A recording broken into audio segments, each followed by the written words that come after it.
I am making bouquets today. We've got some really beautiful flowers. A bunch of filler. These really beautiful blue hydrangeas are gorgeous. And then we have my favorite stalk. This is beautiful. This is one stem of stalk. They're gorgeous today.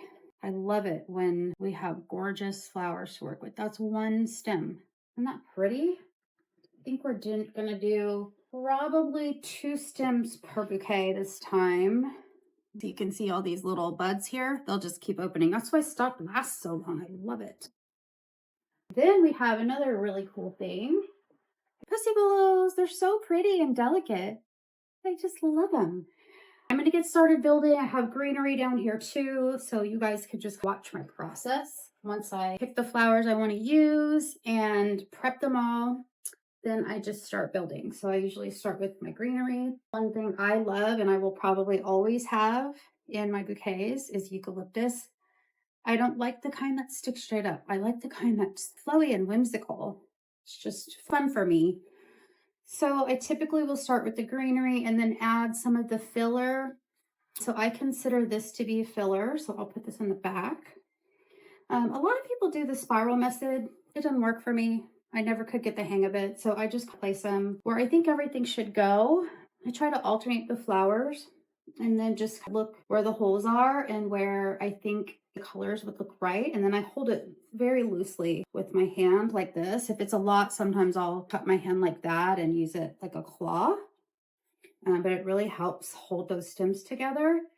And then the key is just to get the placement right where you want everything. And so that means sometimes having to zhuzh it a little bit.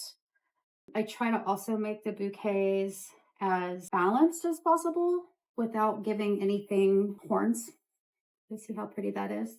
If I were to put this on this side, we would have horns. So I'm going to go ahead and put it go in the same direction and maybe just a little bit higher to give it some, difference like that. I have hypericum berries, which if you know me, I love my hypericum berries.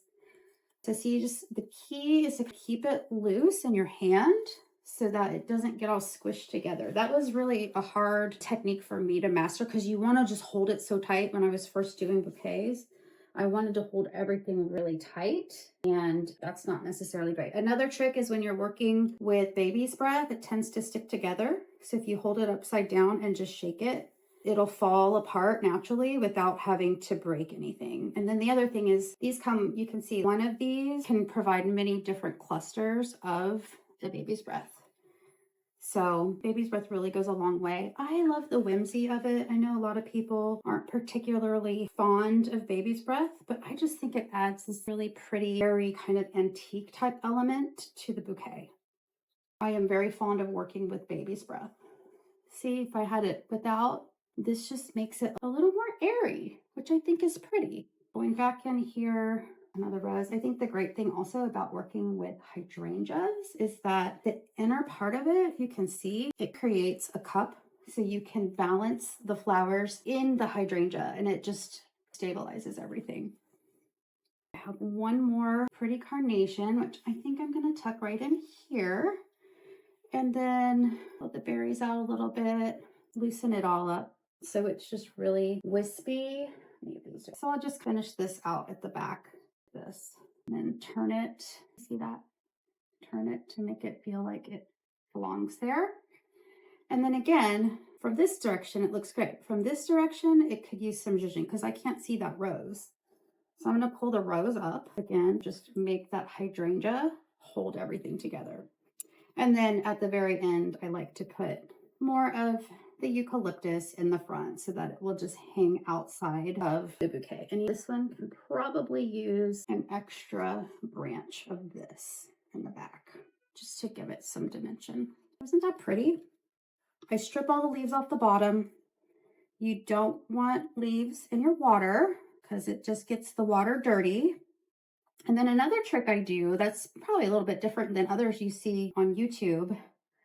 Most other people that wrap the bouquets will tie it with a rubber band. And my hands are not strong enough for that to hold them. So I use florist tape, this thin green florist tape. It's really sticky, and that just kind of helps me hold it together while I wrap it like that. Okay, so there's the finished bouquet, and I have my trusty snips. For this one, I see the shortest stem is a eucalyptus, and I know that the eucalyptus is not going to die right away. So I look for the next shortest stem, which would be this one. And I just try to trim everything even with there. That is how I create my hand wrapped bouquets. Aren't they beautiful?